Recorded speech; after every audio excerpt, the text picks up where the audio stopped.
Greetings, photo fans, and thank you for tuning in to my free webinar about photographing water. This is the first of a series of webinars that I'm co-producing with Paul Gravlin of Old Sterling Village Media. So we're hoping to bring you a lot of great content about photography.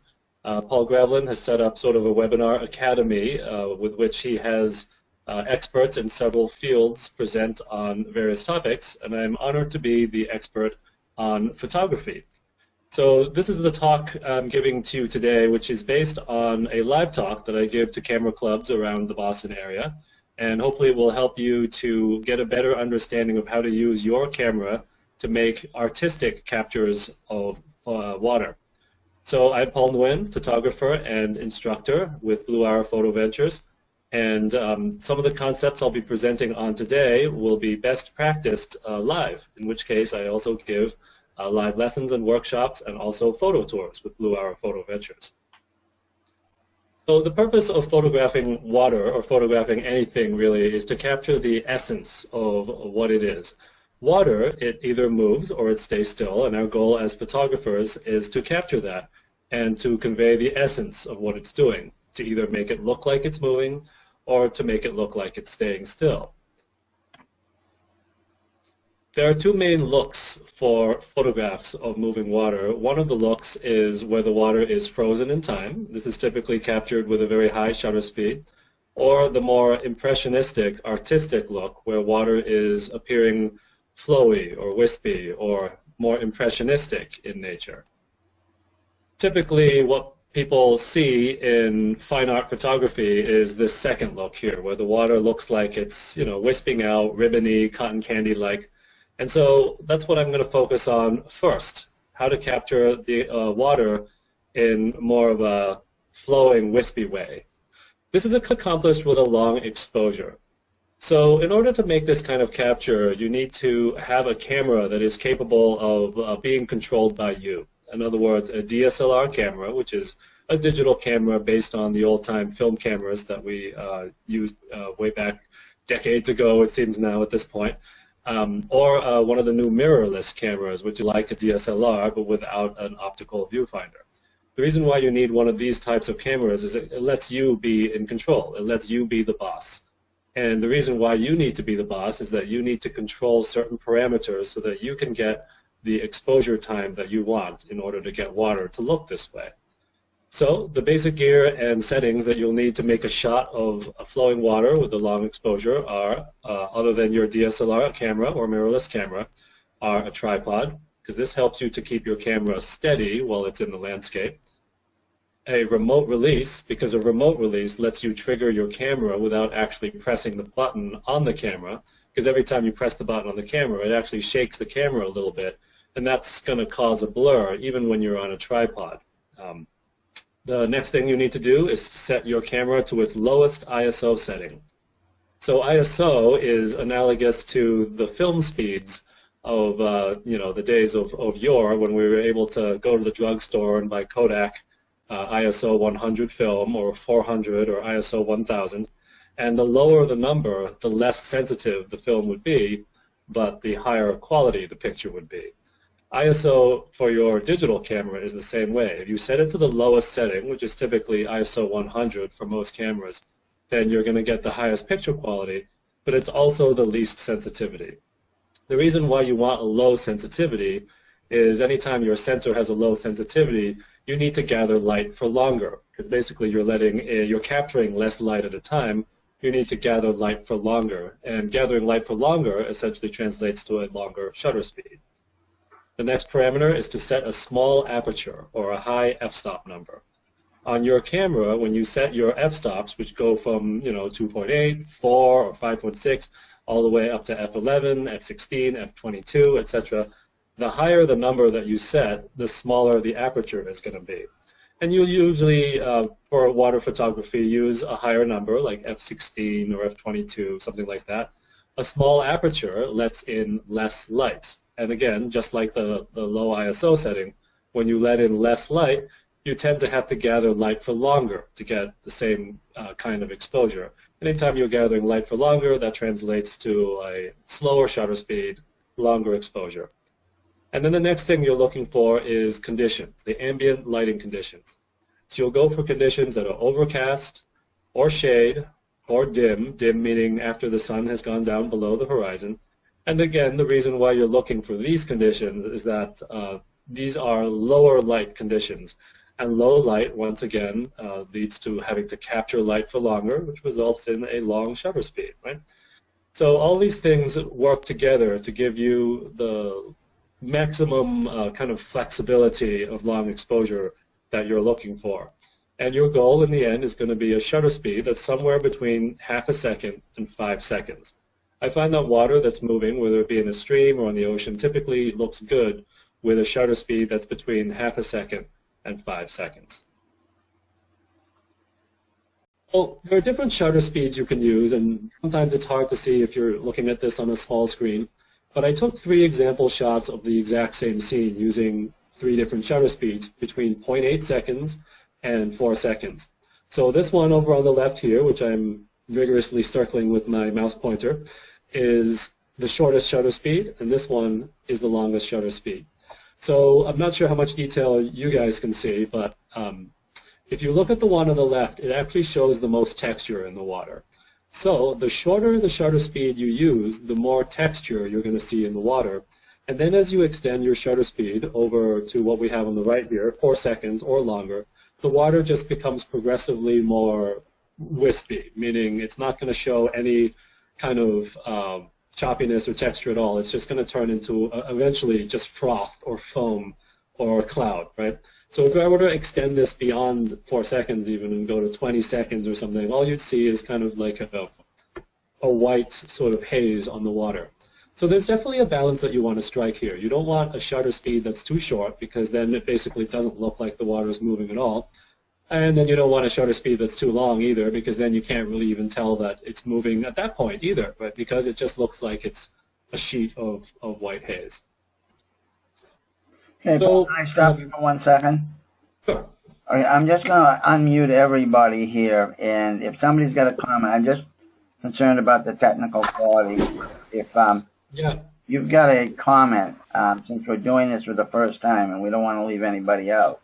Yes, absolutely, and I should mention that if anybody has a question or comment, please ask it during the presentation. That's fine with me. I love to answer questions as they come up because it actually helps me to become a better presenter when I know that people are interacting with me. You can do that by raising. I see that there's a little comment here, and I'm going to read what it is. Okay, so is there a message there, Paul? I don't think there's any. Everybody's unmuted, I think. So if anybody has a comment about they're not getting this or you're having a problem, you can speak up now. Okay, yeah, and likewise, if you have a question about what I'm presenting on up till this point or at any point, feel free to raise a hand and ask. Right. Rita, you do have your hand raised. Is there a reason for that? What would you like to know? That's a mistake on my end. I'm going to lower my hand. Oh, okay. Listen, there are a lot of mistakes. I'm following everything so far. Thank you. Oh, good. Well, I'm glad you are. No problem, Rita. Anytime you have a question, feel free to ask. So, but thank you for clarifying that. And sorry about that. We appreciate everybody's patience, okay? Okay, Paul, you should be able to go ahead. I'm going to mute all the attendees and myself now. Go ahead, Paul. Oop.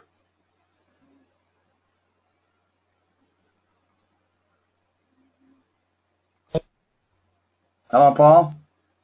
Okay, thank you, Paul. Yeah, you just unmuted me. That's very good. Thank you. You're all set. Go ahead. Okay.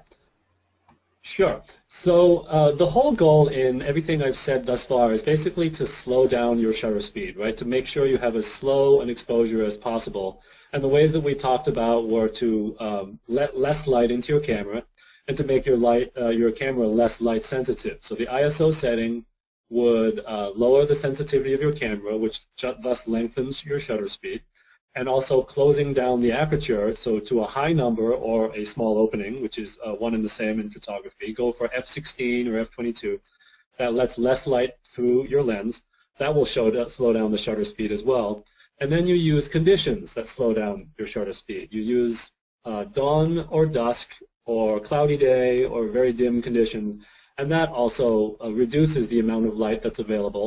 And basically anything that reduces the amount of light coming into your camera forces you or allows you to use a long shutter speed. But every now and then, everything that you do and everything that's presented to you just is not enough, right? And so what do you do when you still need a longer shutter speed? You've tried everything, you're at ISO 100 or even ISO 50, you're at f22, and there's just still too much light. Well, photographers use these things called neutral density filters, which are basically just sunglasses for your camera. Just imagine putting like a very dark piece of glass in front of your lens, and that just reduces further the amount of light that comes into your camera. So as you see on the right sidebar here, you use this when the ambient light is still too bright, or you just need a much longer shutter speed. You have a little bit of flexibility here because sometimes you need to compensate for the fact that there's too much light, and sometimes as a creative person, you just want to have a longer shutter speed. So these filters, which are like sunglasses, they limit the amount of light reaching your camera's sensor.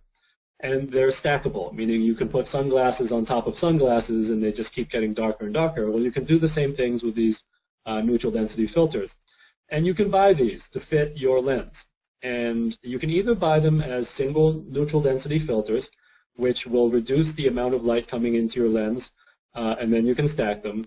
Or you can buy a variable neutral density filter, which lets you adjust the amount of light that is being sent to your camera's lens. So you can have it be somewhat clear, or you can turn this filter, and then it gets very, very dark. And I wish, you could see this in person, because then I could actually demonstrate that filter to you in a live context. But once you have these filters on, you can meter through your camera the same way you would without the filter. In other words, you put the filter on, and then you use your camera in the aperture priority mode or the manual mode, just as you would. And your camera will, under most circumstances, be able to calculate a new exposure time for you. Okay?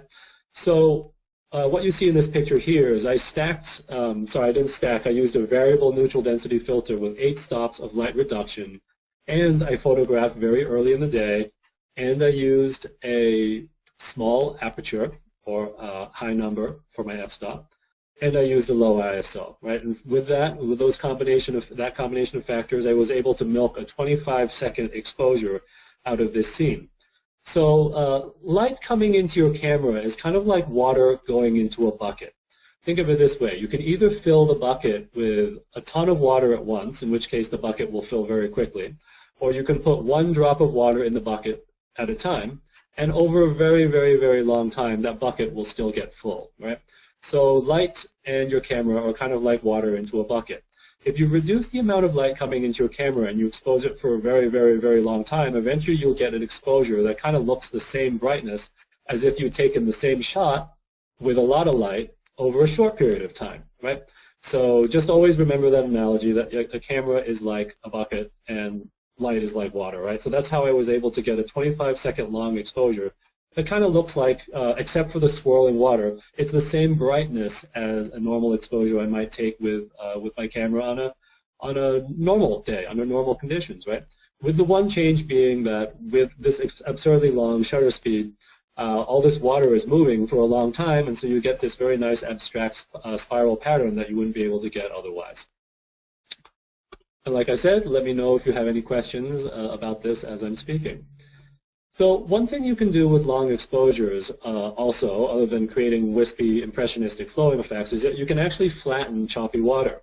This photo that I'm showing you here, I took in Salem, Mass, at the Fort Pickering Lighthouse near Winter Island Yacht Club, and it was actually a very choppy morning. It was windy and the water was kind of white-capping and bouncing all around, but by using a long exposure with my neutral density filter and very little light, I was able to simplify the composition by removing all the things that were choppy and moving.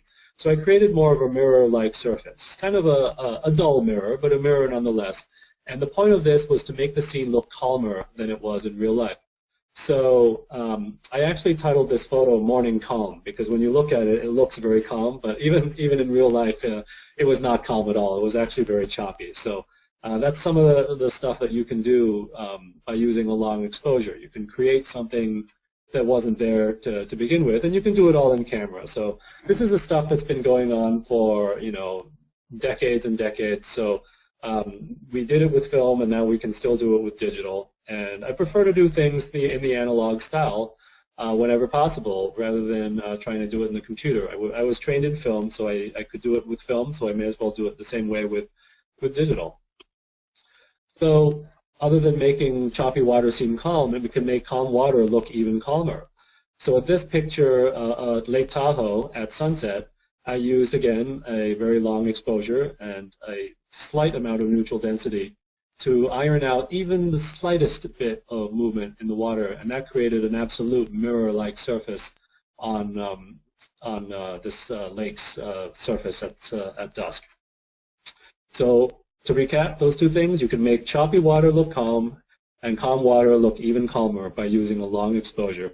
And remember, for all of these concepts, I'm using a tripod, I'm using sometimes a neutral density filter, I'm always using a remote release, and I'm using generally very low ISO setting, and I'm using a high aperture, a high f-stop number, which produces a small aperture.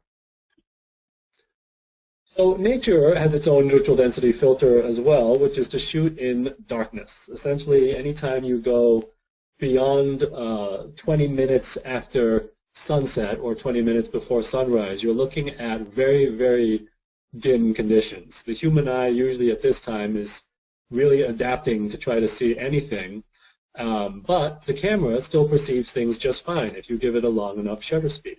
So I always have, I live by this quote that the best light is almost no light at all, and most of my photography that you see at the shows and most of my shots that are popular and that are kind of the heart of my portfolio are taken in very low light conditions.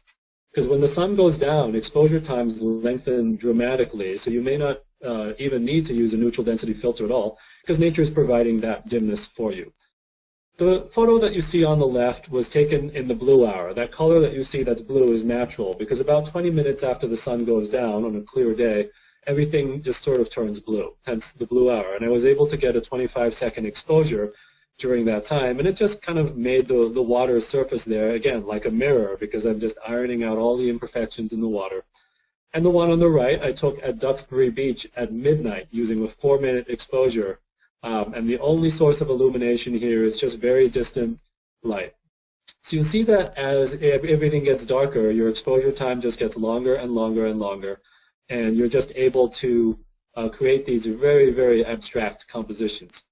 So a small note on color. When the light gets very dim, the human eye cannot see color anymore because we have two kinds of optical cells in our retina, rods and cones. You might have heard of them from biology class. Cones are the cells that help us to see color, and rods are the cells that help us to see shapes. When we see shapes, we see them in black and white, and then cones kind of add the element of color. Well, in very little light, the human eye's cones don't work anymore, and only the rods work. So that's why when we look at things in the dark, we tend to see just shapes, and we see very little color.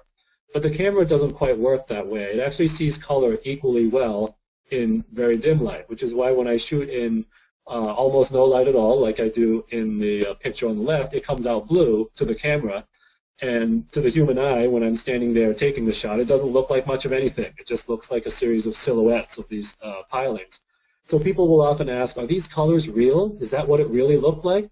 And I'll say, well, I mean, it didn't really look like anything at the time, but the colors are real because those are the colors that the camera sees, right? So at this level of photography, reality kind of becomes a little bit of a non-factor because you're not shooting according to what you see anymore because the human eye can't really see anything, right? So it's kind of nice to be freed of the idea of making things look like what you saw because, you know, it kind of removes you of the expectation of reproduction, and it just allows you to be an artist. So you can just say, okay, well, this is what the camera perceived, and this is natural. This is there. This was real life. So this was another thing that I did with super long exposure. It's a 60-second exposure just using full moonlight. So again, I'm abstracting reality. I'm letting water flow. I'm letting mist come out of this geyser. I'm letting clouds move across the sky using very little light. And it creates something more than what you would see with the eye during the daytime. People will look at this and they won't believe that I took it by moonlight because it looks like a well-exposed photograph, right? But moonlight is the same sort of directionality as sunlight. In other words, if you take a picture with sunlight diffused through clouds, or you take a picture with moonlight diffused through clouds, the two will look about the same if you get your exposure times right. And so going back to the bucket analogy, if I use moonlight, which is much dimmer than sunlight, I just need to use a longer exposure. But the overall picture will look just as bright as if I'd taken it with sunlight diffused through clouds. The only difference being with a longer exposure, there's more motion that is allowed to happen, and so you get a much more abstract look in your photograph, which of course I prefer, because if you've ever seen my work in person, almost everything is done with, almost all of my landscapes involving water and clouds are done with long exposures. So now I'm going to talk. Paul? You have a question? Yeah, no, I don't have a question, but I just thought it might be a good chance to, if anybody did right now, take a break here. I will unmute everybody, and in case somebody's having trouble asking a question, and you are all unmuted if anybody has a comment. Okay. I assume people. Hey, well, this is Tag. I just typed in a question. Sure, yeah, fire away.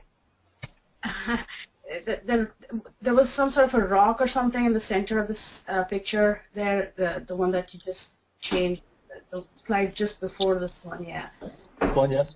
Yeah, is that the way it is, or it just looks distorted because of the long exposure? This is the way it is, yep. So all the scenery that you see is exactly as it was. The only thing that the long exposure does is it causes the water to look like it's moving and the clouds to look like it's moving. Okay. So which distortion are you talking about? The lump, the three? Yeah, the one in the center, the reddish, whatever that. Yeah, it's like a big piece of rock on top of the. That is actually a natural formation. So this geyser was formed when people were drilling for oil back in the 1950s, and they hit a mineral spring by mistake, and it created this geyser. And because all the minerals are different densities, it's separated into a bunch of different layers that grew over the years. So the geyser is actually 9 feet tall at the top. And this is all a natural formation. So if you showed up in person, you'd actually see it like this. The interesting thing about it is when I photographed it, I actually didn't see it at all because I took this in the dark. So I actually only see a silhouette. And only when I actually took the picture and exposed it fully did I actually know what it looked like. So yes, it really did look like that. Thank you. Yeah, no problem. Okay. Any other questions? Okay, I should tell the audience, by the way, that we have been recording since about 2 minutes into the presentation. I know that. I just want to let people know that you are being recorded for, I don't think anybody's to worry about it, but I do want to let you know. I don't think anybody's embarrassing themselves right now. So no, I know that, but I just for disclosure purposes, I wanted to know that. All right, yeah. I'm going to mute everybody else, and you can go on, Paul. Go ahead. Cool. Oh. There you go, Paul. When I mute everybody, you get muted, too. Go ahead. All right. Thank you, Paul. So here's something I'm going to talk about that photo instructors almost never talk about is when you're taking a vertical picture of something, there are certain concerns that you want to have. So there are two ways to take verticals. One is with your camera's native ratio, which is, for most DSLR cameras, it's a 3:2 ratio, meaning the rectangle is kind of like a 3:2 size proportion. And then there's the old school kind of 5:4 ratio, which was present back in the days of medium format and large format cameras. When you flip your camera on edge to take a vertical photo of a waterfall that seems to be just so tall, or the scenery is so tall that it doesn't seem to fit well in the conventional landscape format, then you tend to get a picture that looks very tall and skinny. Like the one on the left is the native 3:2 ratio when I turn it on its side. And most people are kind of surprised at how much taller it looks than you would think when you turn it on its side. It's almost like it's too tall and narrow for most compositions. But for the one that I did, it happens to work because the composition is long. And so it works for that one. But in other compositions, you'd actually want to crop your photo to the native 5:4 ratio. And 5:4 also happens to be the same ratio as 8:10. So we've all heard of an 8:10 print, right? And you're saying, well, you might be wondering why so many prints are made in 8 by 10 when our camera is really would be producing an 8 by 12 print in the 3:2 ratio. It's because classically, before 35 millimeter cameras were invented, the classical ratio was 5:4 or 8 by 10, right? 10 by 8, I guess, if you were to say 5:4. So these days, when you're shooting vertically, I actually find it more aesthetically pleasing to crop your photo to the 5:4 or the 8 by 10 ratio, because it gives it a little bit more balance. So I'll give you now a little rundown of the benefits of either ratio. The vertical 3:2, which is the native ratio of your camera, meaning you don't crop at all, it's a long and narrow look. It looks even longer and taller when you turn it on its side than when you turn it on its edge, rather than when you keep it kind of in its natural horizontal orientation. And you use it to emphasize the height or the verticality of your subject. It's not the good look for most subjects, but it works for certain things that are naturally what you want to emphasize the height or the narrow or the verticality of it. And the idea is, don't be restricted to this ratio just because it's the native format of your camera. You can crop, right? There's nothing wrong with that. The vertical 5:4, which we're talking about on the right side now, is a more balanced appearance. It's what we use in portraiture.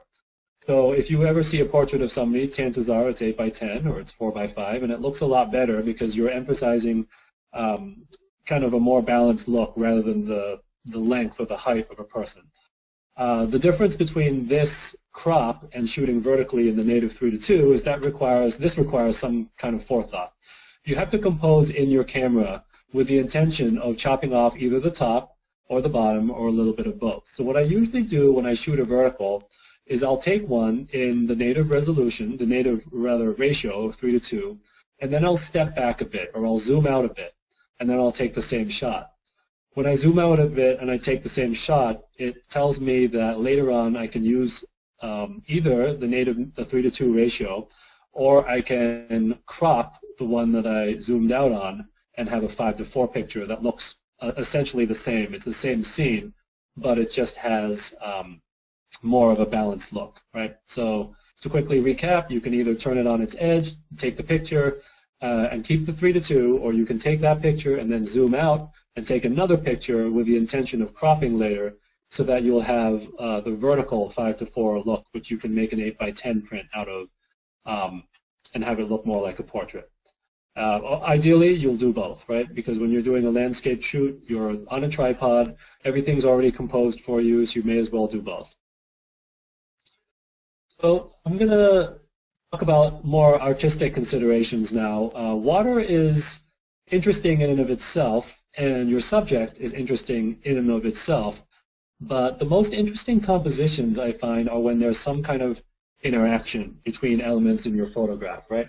So this driftwood branch in the west coast of New Zealand, if it was just water by itself, it would be kind of boring. And if this driftwood were just sitting on the beach by itself, it would be kind of boring, right? So I waited for the tide to be right, and this is part of kind of the discipline of nature photography, is sometimes things aren't right, but you come back, right? You wait, you come back. Here I waited for the tide to interact with the log, so you get a swirling pattern kind of going around the driftwood branch, and that creates a much more impressive and kind of inspiring kind of composition.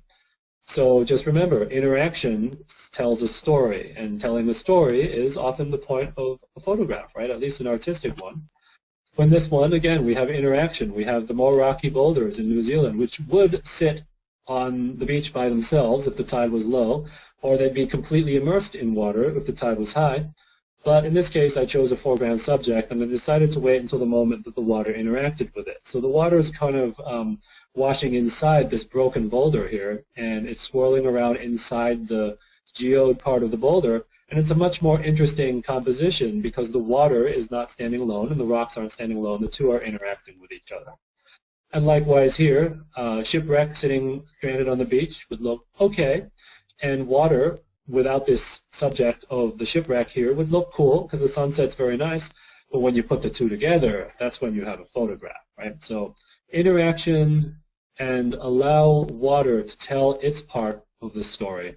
So this goes back to the difference between what makes you a great photographer and an okay photographer, right? An okay photographer will settle for a picture of a sunset with nothing else, right? A great photographer looks for a subject and then places the sunset behind it. An okay photographer will take a picture of flowing water kind of by itself. A great photographer will have flowing water interacting with something and telling a story. So this is your way of going one step beyond the typical photograph and doing something that's really a piece of art that you can hang on your wall and be proud of for a long, long time, and people will look at it more than once. They'll probably look at it a bunch of times and even ask you how you did it, right? Here again, I'm telling the story of water and the intertidal zone. These starfish are kind of clinging on for dear life, and the turbulent water would be kind of flowing around them all day in high tide, low tide. You know, there's water surging around these intertidal critters, and this is telling the story of their resilience, right? The surging water moving about dramatically, and then the sea stars, the starfish, just rock solid, hanging on for dear life all day. So doing photography of water requires a bit more research than people think. The shot of Thor's Well, which is this feature off the coast of Oregon that I've photographed here, this phenomenon where the water is falling through this hole and it looks like the entire ocean is just draining through this sinkhole, this only happens an hour before to an hour after high tide. So if I want to take this picture at sunset, that requires another level of planning because I have to take this picture at high tide, and the high tide has to coincide with sunset, which actually doesn't happen every day, right? Because the cyclical tides actually shift a little bit. They're offset by something like half an hour to 45 minutes every day in this location. So in order to take this picture at sunset, you can only arrive at one particular time of the month, and you have a window of about 2 days where you can actually take this picture and get this sort of sunset and the hole in the ocean look. So you do your research if you really want that shot. And to do that, you look at tide tables. Tide tables can be downloaded onto your computer, or you can have them on your smartphone or tablet. And they make them for fisher people and for boaters, and so photographers use them also. Research lunar cycles, because lunar cycles will usually tell you when the tides are the highest, right? You get high tides at highest tides at full moons and new moons. You look for seasonal ebbs and flows in streams and waterfalls. So peak flow in streams and waterfalls can often come in the spring after the heavy rain. So, for instance, if you're photographing in the Columbia River Gorge in Oregon, you would have to know that all the rain tends to happen in the spring, and in the summer things just get drier and drier and drier until the fall when things are basically dry. If you're photographing on the East Coast, it's different, right? Because we get rain in the spring, we get snow melt in the spring, and then the summers get a little bit drier, but then we get more rain in the fall, right? So you kind of get 2 periods of big flow. And of course, look for the times when the water phenomena like Thor's Well will happen. Thor's Well is an ocean geyser, so it happens at very specific periods. And if you've ever heard of Thunder Hole in Acadia, which makes the big boom and the big splash, that also happens only on a specific period, right? So these are the things that you look into if you really want to get the great pictures of water. So there are certain times, of course, when you don't want to do the wispy water thing and you just want your pictures to maintain the ripples that they have. And one of those times is when you kind of get these cool textures that are actually created by the ripples themselves, right? So here, if I were to use a long exposure and it actually erased all of the ripple texture in this water, then you wouldn't get these cool kind of wavy lines, because the wavy lines kind of create an abstraction that are contrasted with the very straight blades of grass that appear in real life, right? So here, I actually wanted to use a short exposure, because a short exposure will maintain these ripples and give you these wavy lines that you're looking for. Another time that you really want a short exposure is when you want to freeze water in motion. This is a wildlife photograph. So sometimes in wildlife photography, you want to emphasize certain things. You want to emphasize, in this case, how the water splashes up onto the body of the horseshoe crab. And here, with all the froth and all the foam, you can kind of emphasize the true turbulence of the water rather than making it calmer with a longer exposure, right? So here you get the turbulence and the froth and the violence of the water. And my purpose in doing this was to illustrate kind of what horseshoe crabs have to go through in the course of their life cycle. They only come up onto the beach to lay eggs, right? And they do this on a high tide by full moon in the spring, and that's the only time that I'm there photographing them because I'll know they'll be on the beach. But in order to make it up on the beach, they're enduring an incredible amount of hardship through all this wave action. And with a short exposure, I can capture all their trials and tribulations. When the wave hits the horseshoe crab the correct way, which is on the left, it kind of bounces off because they're built like tanks. But if the horseshoe crab should happen to flip over, it's a very, very tough journey for the critter after that, because once you flipped on your side, you're just being on your back, you're just being tossed around in the ocean like a buoy, and there's very little that you can do about it, right? So left is correct way for the horseshoe crab, right is the incorrect way if you're a horseshoe crab. And this is why horseshoe crabs come up by tens of thousands and lay millions and millions of eggs, because, let's face it, many of them just don't make it, right, because of the scenario on the right. So for fast-moving water, you'll use very fast shutter speeds, 1/1000th of a second or faster.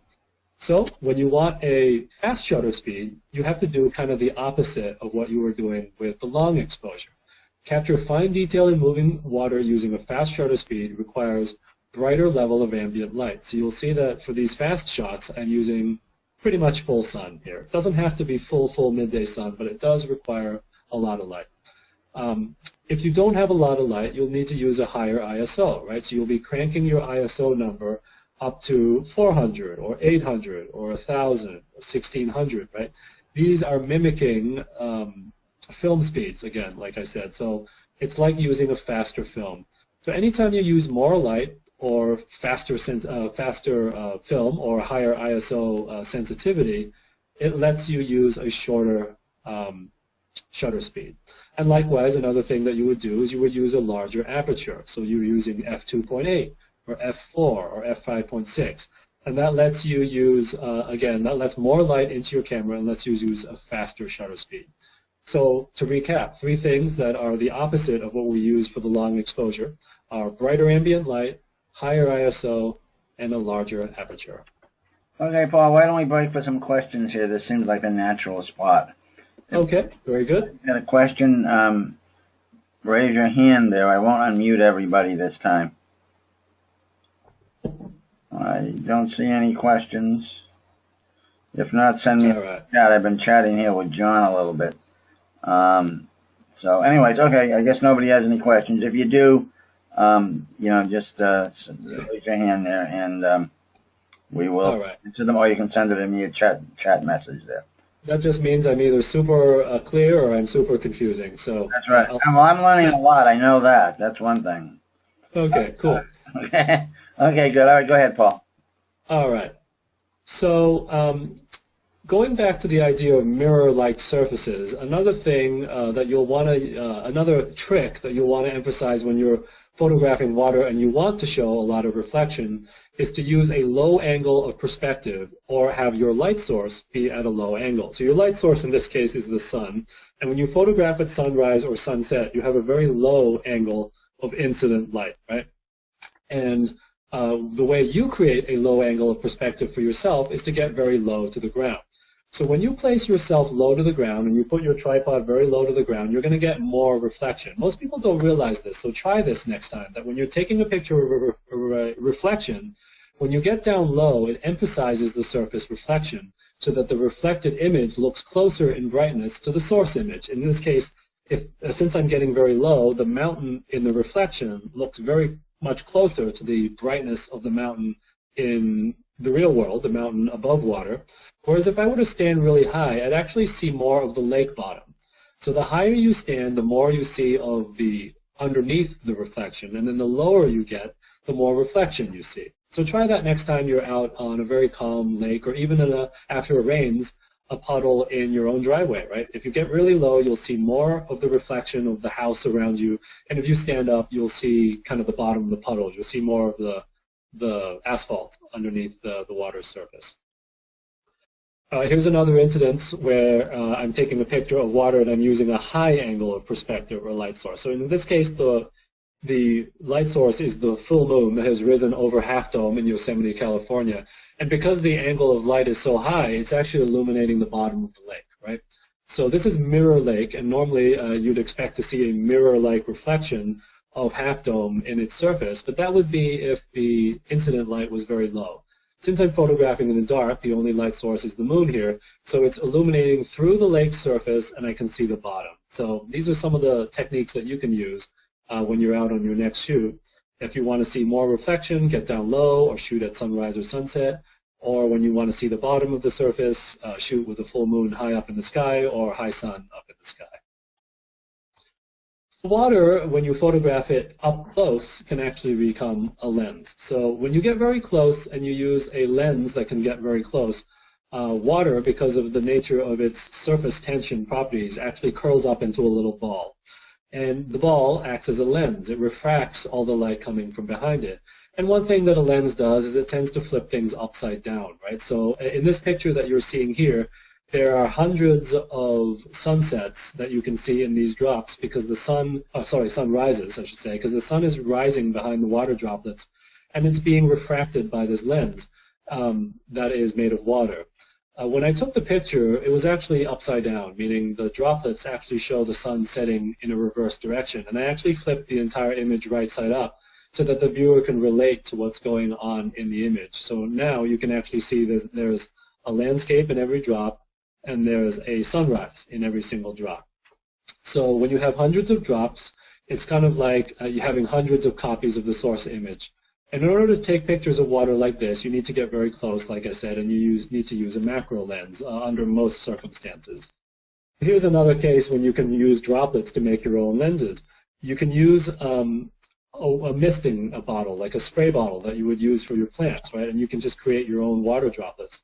In this one here, this was actually natural morning dew that condensed on a spider web. But in this one here, I actually sprayed water onto the praying mantis's face. And praying mantises are actually very calm, so they don't mind this at all. And you can get very close and take a picture of the mantises. And you'll notice one thing is that every picture, every droplet, I should say, has a little circle in it. And that's because I'm using a flash that's in the shape of the circle in the front of my lens. And because I'm using this frontal light source with all these different lenses, in this case, the water is reflecting that flash back towards me. So that's how I'm getting all these little C-shaped or C-shapes or circles in every drop, because the water is, in this case, mirroring it back to me. So instead of tiny little lenses, you actually get tiny little mirrors in this case. So one thing I always talk about is what you can do when you get to the next level in your photography. And you may not want to try this right away, but maybe someday when you get bored of just doing normal exposures of water and then get bored of doing long exposures of water, you can start to go for extremely, extremely long exposures of water, right? So what I'm using here is I'm using a gel, which is essentially an even darker version of sunglasses for my camera that I can't even see through with the naked eye at all. And I put that in front of my lens. And with that, I'm able to reduce the amount of light going into my camera by 13.5 stops, with every stop being like a doubling or a halving of light, right? So when I talk about 1 f-stop of light, that's actually, and I'm cutting the amount of light by 1 stop, that's actually halving the amount of light that's reaching my camera. When I use 13.5 stops of replication, that's essentially halving the amount of light that's reaching my camera almost 14 times, right? Which is a lot of light reduction. So you're going to get a very, very long exposure time. So for this picture of the Boneyard Beach in South Carolina, I'm actually using a 3-minute exposure in broad daylight, which is impossible to do without a very, very, very dark filter.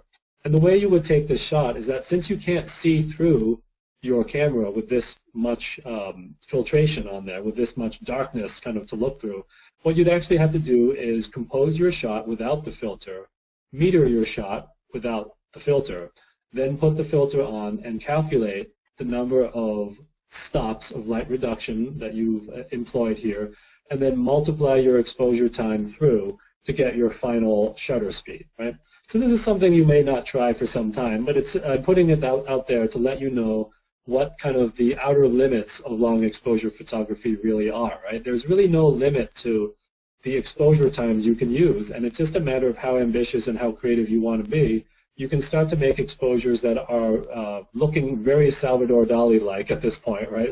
Like this one, because it just smooths out everything. It creates a lot of density and color, and it creates impressions of motions that you wouldn't be able to ever create with realistic shutter speeds.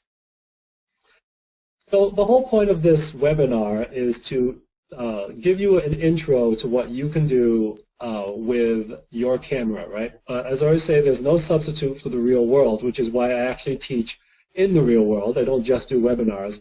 I work hands-on with people in private lessons and, more interestingly, in travel photo workshops.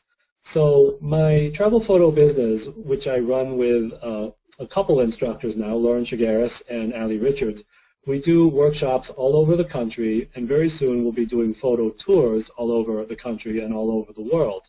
And many of these will give you an opportunity to work on your water photography with me supervising you. So I've listed here a couple workshops that are coming up that include opportunities for photographing water. Olympic National Park in Washington this August. We still have a few spots available for that. And then Watkins Glen and Finger Lakes, New York in early October. Olympic National Park will give you the chance to photograph water on the coast and in streams. And Watkins Glen and Finger Lakes gives you the opportunity to photograph exclusively waterfalls in freshwater. So it's going to be a lot of waterfalls and a lot of more specific kinds of practice. So obviously Olympic National Park is more of an adventure. We get to go out to Washington and see everything from the coast all the way to the mountains, whereas Watkins Glen is drivable. And you'll be able to see one of the true marvels of the Northeast because it looks like a miniature version of a West Coast gorge, but in an hour and a half you can hike the entire glen and see, I think, 22 different waterfalls. And then we have photo tours. The difference between workshops and tours is that workshops are basically a class on location, and you pay your tuition towards me, and you pay separately your travel arrangements. Your flights, hotels, or camping and car and all that are something that you pay for, and all that you pay us for is a workshop. Whereas a photo tour involves some kind of package, so there'll be transportation involved, sometimes a flight, and there'll be a hotel, and there'll be many meals involved.